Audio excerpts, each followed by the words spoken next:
Salut, c'est Zaba et commençons tout de suite, l'Atlantide gelée. Il existe une théorie qui prétend que l'Atlantide se trouve dans l'endroit le plus inattendu sur Terre. Il s'avère que la cité antique ne serait pas au fond de la mer quelque part près du détroit de Gibraltar. En réalité, elle serait cachée sous plusieurs kilomètres de glace en Antarctique. Mais je vous rassure, il n'y a pas vraiment de preuves physiques à proprement parler.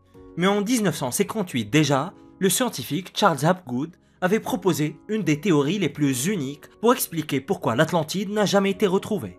Charles affirmait que le mouvement de la croûte terrestre était si intense il y a 12 000 ans que l'Atlantide a été poussée de son emplacement d'origine près de la Méditerranée jusqu'à son emplacement actuel en Antarctique prétendument.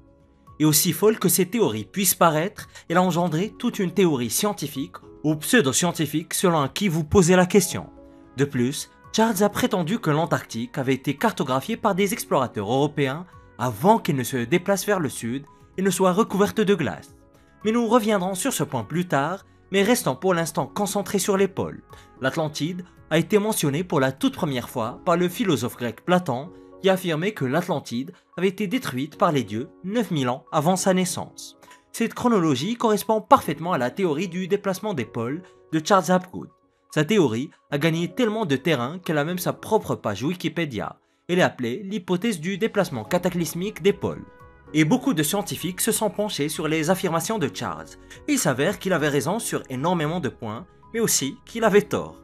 Des recherches ont montré qu'au cours des 200 derniers millions d'années, l'axe de rotation de la planète a dévié d'environ 30 degrés. De plus, il y a 790 millions d'années, lorsque le supercontinent Rhodina existait encore, un déplacement rapide des pôles a provoqué le déplacement des pôles magnétiques de la Terre de près de 55 degrés. La science a donc démontré que les pôles peuvent se déplacer, tout comme Charles l'avait suggéré, déplaçant d'énormes morceaux de terre sur de grandes distances. La seule faille, et c'est une sacrée faille dans la théorie, est que selon les recherches traditionnelles, ce phénomène se produit généralement très lentement, sur des millions d'années. Mais ce que Charles a suggéré va au-delà de ce que les scientifiques sont prêts à accepter pour le moment. Pour que l'Atlantide se retrouve sous l'Antarctique, gelée dans la glace, un phénomène qui prend généralement des millions d'années aurait dû se produire en seulement quelques milliers d'années. Mais attendez, ce n'est pas vraiment la fin de l'histoire car, comme vous le savez sûrement, rien dans ce monde n'est impossible. Charles n'est d'ailleurs pas le seul scientifique à croire que l'Antarctique pourrait cacher la cité gelée de l'Atlantide. En 1948, l'ingénieur électricien Hugh Brown a porté sa propre contribution à l'hypothèse du déplacement cataclysmique des pôles. Il a avancé une raison expliquant pourquoi cela se serait produit. Hugh a dit que lorsqu'une certaine quantité de glace s'accumule au pôle, cela provoque un léger déplacement de la Terre. Pensez-y comme une montgolfière avec trop de lest sur un des côtés. Le ballon se déplacera et roulera dans l'air en fonction de ce poids. Mais encore une fois, selon les estimations des scientifiques, pour que cela se produise, il devait y avoir des quantités de glace que les pôles terrestres n'ont pas accumulées sur le dernier million d'années sur Terre. Mais il y a quelque chose d'autre qui pourrait soutenir l'idée de l'Atlantide en Antarctique. Cela concerne les anciennes civilisations mésoaméricaines. En 1872, Charles Brasseur de Bourbourg, missionnaire français, considéré comme l'un des pionniers de l'archéologie et de l'histoire précolombienne, a étudié des codex rédigés par divers anciens groupes du Mexique, comme les Aztèques et les Mayas. Il a interprété leurs mythes comme la preuve qu'il y avait eu 4 périodes de cataclysmes intenses dans le monde. Des cataclysmes sous forme d'inondations et de tremblements de terre d'une ampleur apocalyptique. Et tout cela aurait commencé autour de 10 500 ans avant Jésus-Christ, à la même époque que celle où Platon prétend que l'Atlantide a été détruite. Certains vous diront aussi que cela correspond presque parfaitement au déluge biblique. Mais c'est surtout la même période où Charles Hapgood a affirmé que l'Atlantide s'est déplacée vers l'Antarctique et a commencé à être recouverte de glace. Mais bon, vous l'aurez compris, pour l'instant, nous n'avons que des théories et des conjectures.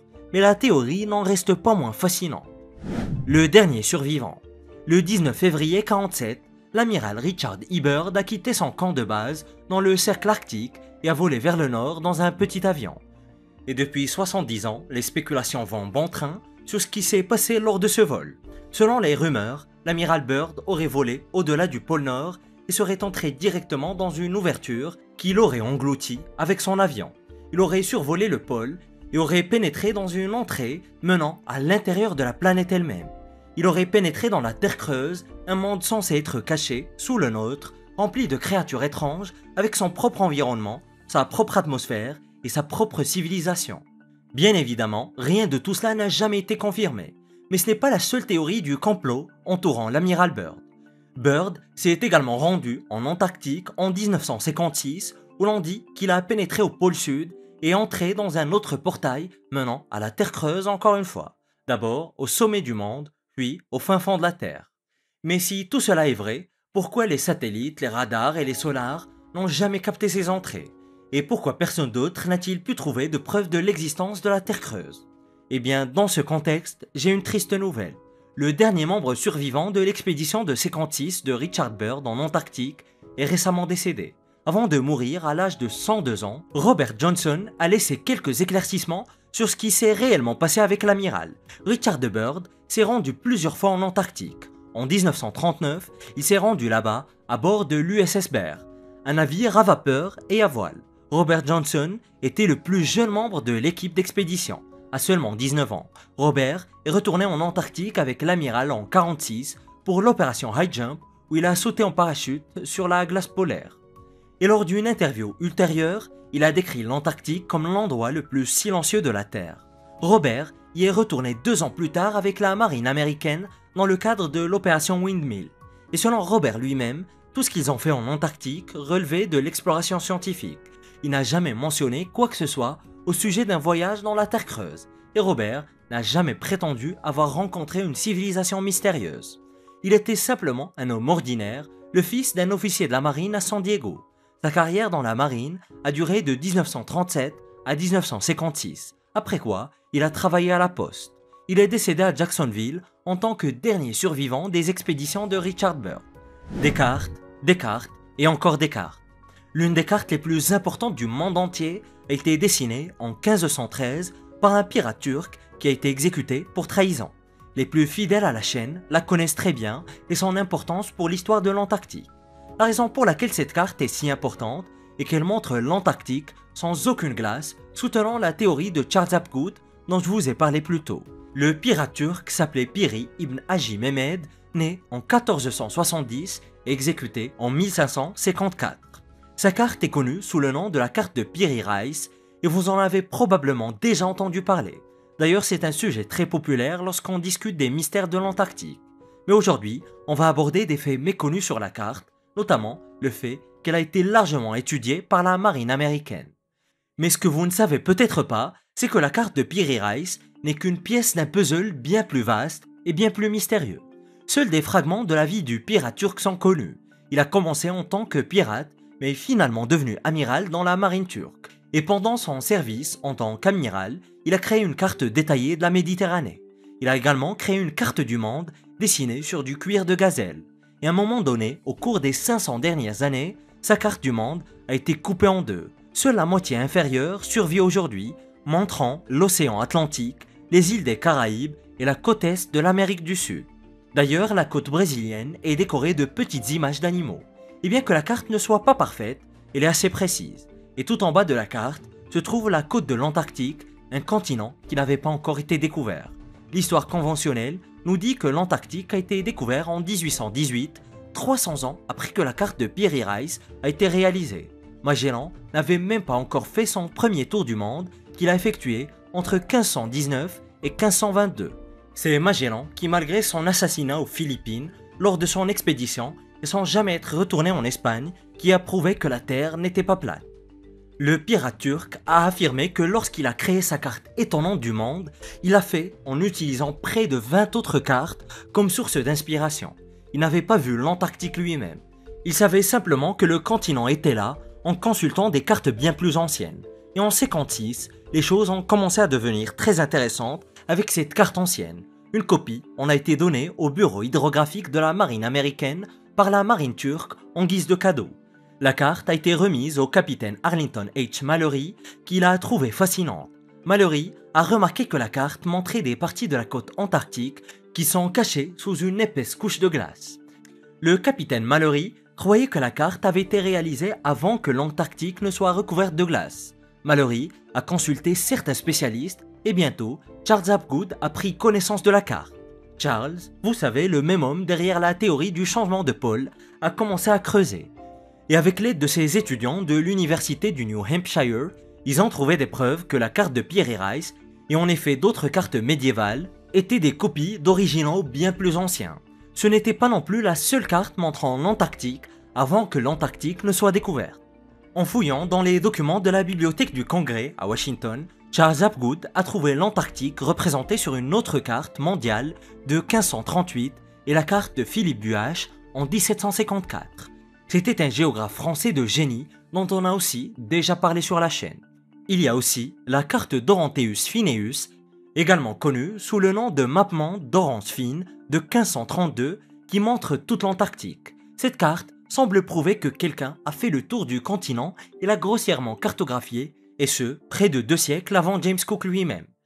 D'ailleurs, les scientifiques n'arrivent vraiment pas à se mettre d'accord. Le continent antarctique était-il libre de glace il y a 500 ans, ou ces cartographes médiévaux ont-ils copié des cartes bien plus anciennes réalisées par une civilisation qui savait déjà que l'Antarctique existait? La Grande Traversée. Des photographies satellites auraient enfin prouvé que des êtres humains vivaient en Antarctique. Le chercheur indépendant William Jamesville a utilisé la photographie par télédétection satellite pour exposer des vestiges d'une civilisation en Antarctique que personne n'avait jamais vue auparavant. Du moins, c'est ce que dit William, et il présente quelques preuves. William a déjà fait un excellent travail en utilisant des images satellites pour suivre les anciens schémas de migration des navigateurs océaniques. Il sait tout sur la façon dont les humains se déplaçaient à travers l'océan dans les temps anciens.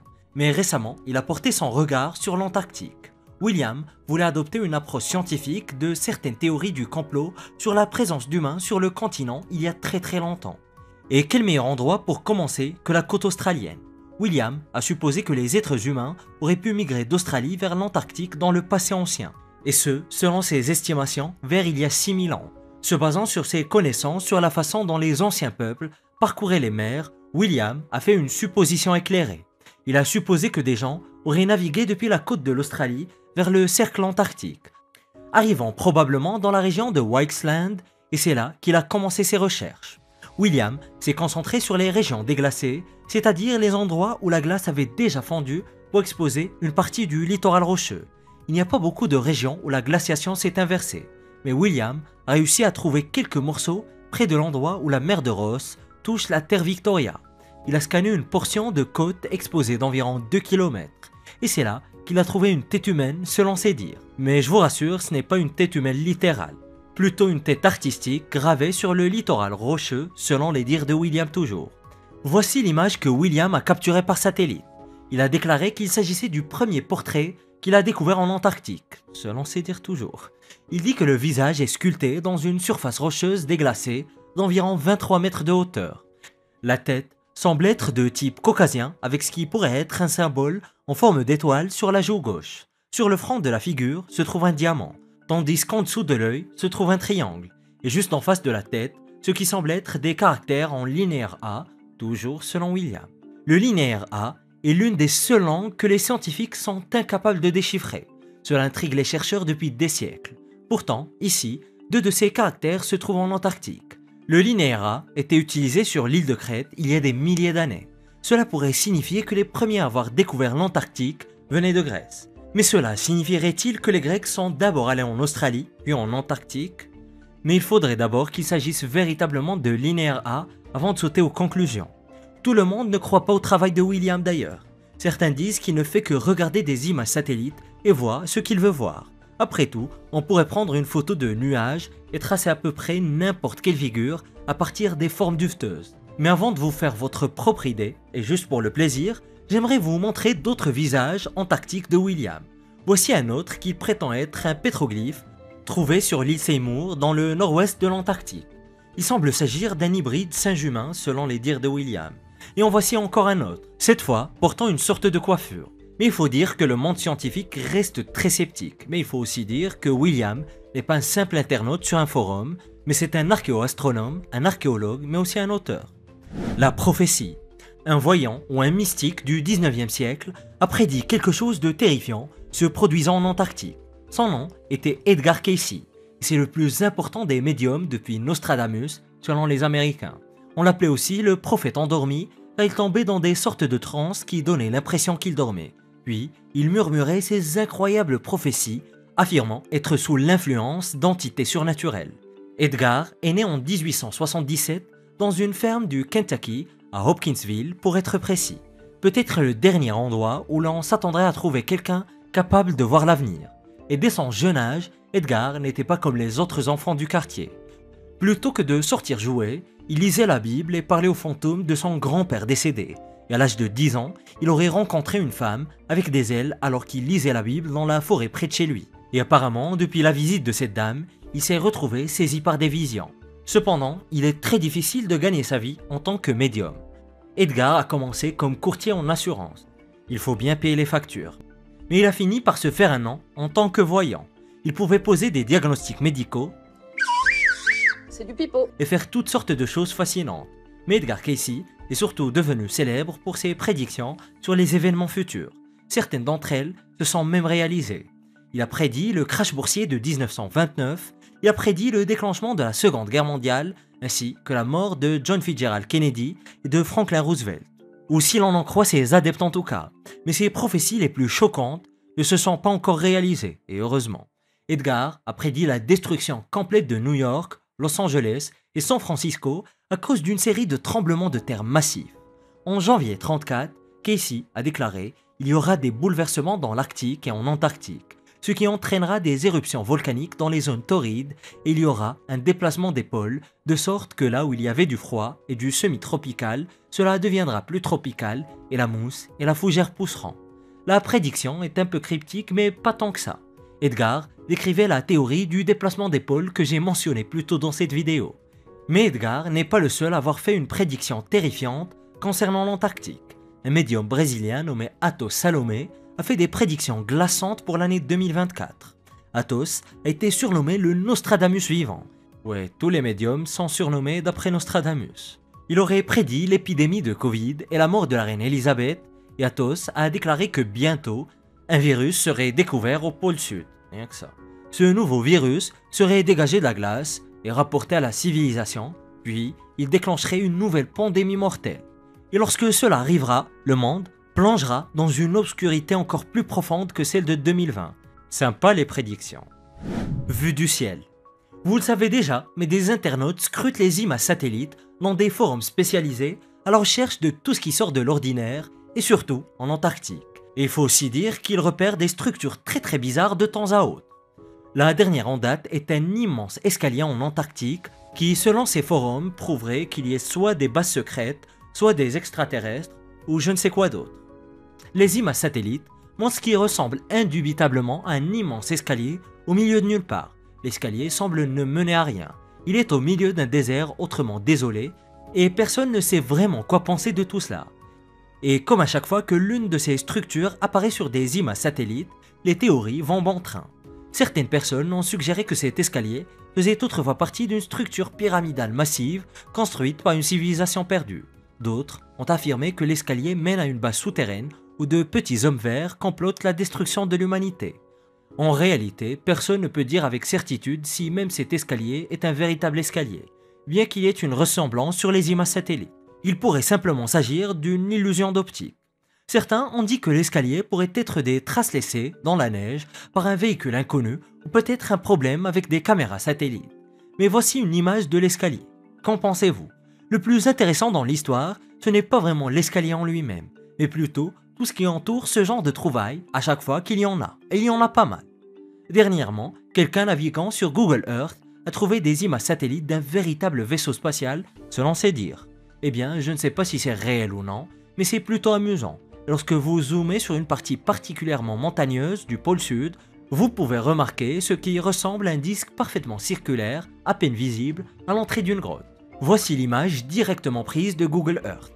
D'ailleurs, l'objet non identifié a été retrouvé le même mois que l'escalier géant a été découvert. Et si vous remontez un tout petit peu en arrière, vous trouverez des découvertes de soucoupes volantes, d'autres escaliers, même d'escaliers devant une sorte de porte ou d'un portail ou d'une grotte, et d'autres découvertes dans ce genre. Mais découvertes ou pas, les passionnés d'extraterrestres semblent beaucoup s'amuser.